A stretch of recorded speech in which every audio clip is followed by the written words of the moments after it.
In this video, we're going to take a look at installing the file services role, which will allow us to turn our server operating system into a file server to share folders and files among all the computers within the domain. Now you can see on this computer I've got Server Manager open already. You can see that I've currently got 3 roles installed. You do not need to have any of these roles installed on your computer. If you've been following with the lessons, this is my primary server, my primary domain controller, SRV1, which I'm using to install this role. It can be installed on any server operating system that's out there for Server 2008. And what it's going to allow us to do when we install the role is it's going to allow us to basically open the firewall permissions and so forth to allow our computer to share folders without any problem among the domain computers. If you want to run it as a work group, you can do that as well. So there are many different options. I'm going to go ahead and just go to Add Roles. We're going to choose Hit Next, and then File Services. I'm going to go ahead and hit Next. Next. There are many different options we can add to the file services using a distributed file system, which is a little bit more advanced. We can also give support for Unix clients or Linux clients as well. For the video that I'm doing, I'm just going to have the basic file server set up. So I'm going to leave the default checked. I'm going to go ahead and hit Next and Install. And it only takes a moment for this to install. And now that it's installed, let's go ahead and begin. I'm going to go ahead and hit Close.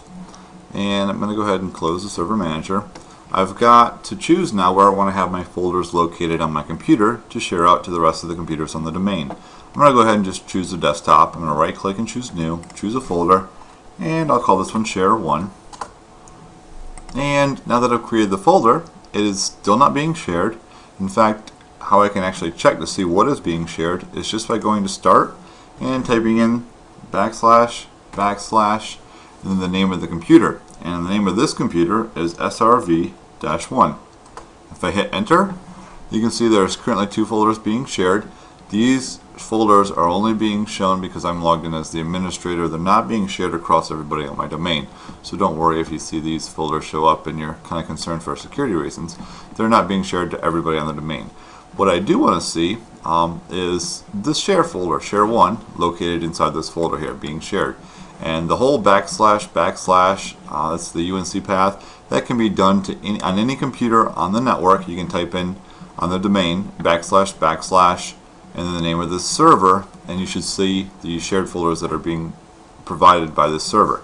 Now, I want to make the Share 1 folder shared as well. So I'm going to right click on it. I'm going to go to Properties. And the 2 tabs that I need to pay most attention to are going to be the sharing and the security. I have to go to both in order to properly share a folder on the network. If I go to Sharing, there are 2 different options that I've got to choose from. I've got Share and Advanced Sharing. I almost never choose this option here, do Simple Sharing. It's a little bit more complex as far as the file path is concerned. And if I go to Advanced Sharing, it's actually easier to see my shared folders. So I'm going to go ahead and actually click on that and choose Share This Folder. There it is. That's the name of the folder that I'm going to share, Share 1. What I can do is actually change some of the permissions that are on this folder as far as who can read and write and so forth to the folder. You can also see that I've got quite a large number typed in here as far as how many people can actually, or users can actually use this folder at the same time. Now what I'm going to do is add, if I go to permissions there, I can take a look. I'm going to add the domain users group to this, and that's just because this computer is on a domain and I've got it set up, and basically the default group for, if I go ahead and type in domain users here and hit OK, the default group for everyone that's on the domain is the domain users group. And so this is what I'm going to use to kind of give permissions to everybody who is logged in on a computer within the domain. I can go ahead and give them read and write capabilities. This is kind of deceptive in the fact that although they've got read and write capabilities here under the sharing, they really do not have read and write capabilities. The reason being for that is we actually have to make changes to both the sharing properties and the security properties in order for this to work properly. So the domain users currently have read and write capabilities. You'll notice everyone has read capabilities. And that's kind of deceptive as well, because if everyone does not have the read properties or permissions in the security tab, then they do not have read capabilities. It has to be one or the other. Both of them have to be set up for it to work. The one that is most restrictive is the one that actually trumps the other one. And you'll see that here as we go. I'm going to go ahead and hit OK. And I'll go ahead and hit OK on this one. And so we've set that up. You can see share 1 actually just popped up in there. And so the share 1 folder is being shared. However, I need to go to the security, or also called the NTFS permissions. You'll see here that I've only got 3 different people, actually 1 person and 2 groups that are currently set up for permissions on this folder.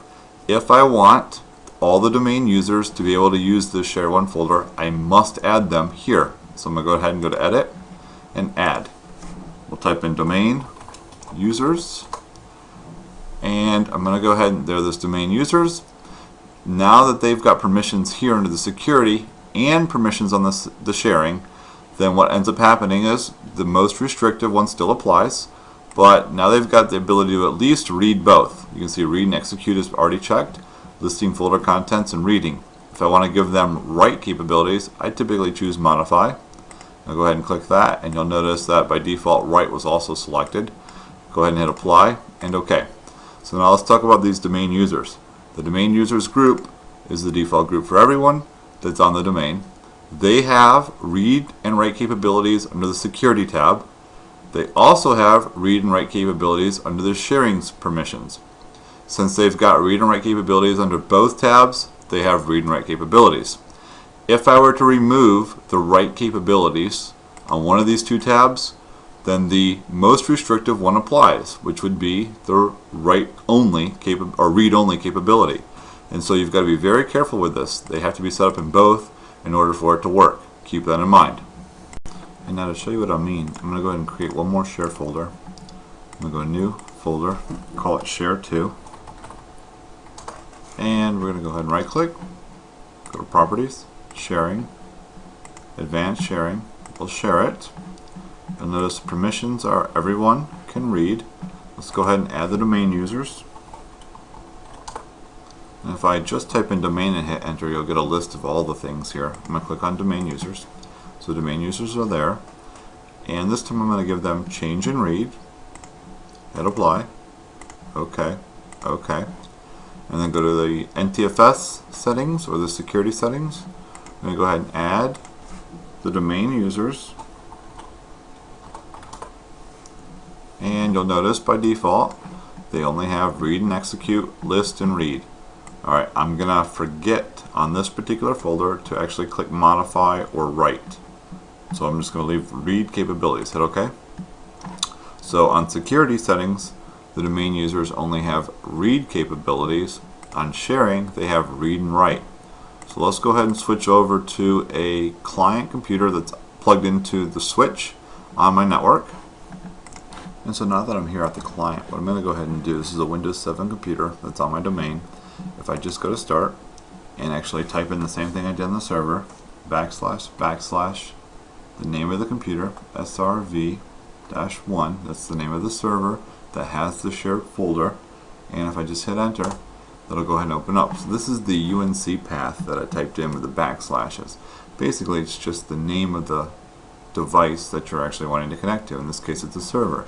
If you look there they are, shared 1 and shared 2. And if I go ahead and click in shared 1, I can go inside that folder, right click, let's just try to modify some things like creating a new folder, and there I was able to do that. So I have the permissions to write inside of this folder as well as read. You can see I'm reading this folder and I can write to it. Let's go back. The shared 2 folder, if I double click inside of it, I can read it.